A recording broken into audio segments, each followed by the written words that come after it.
Gryffindor.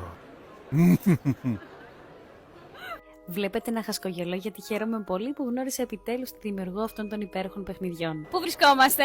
Είμαστε στο Fantasy Festival, στο Εκκλησιακό Κέντρο Περιστερίου. Είναι μια τεράστια οργάνωση για το χώρο της φαντασίας και του φανταστικού.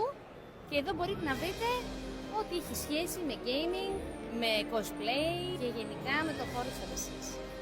Δείτε λίγο, έλα εδώ να δείξουμε λίγο.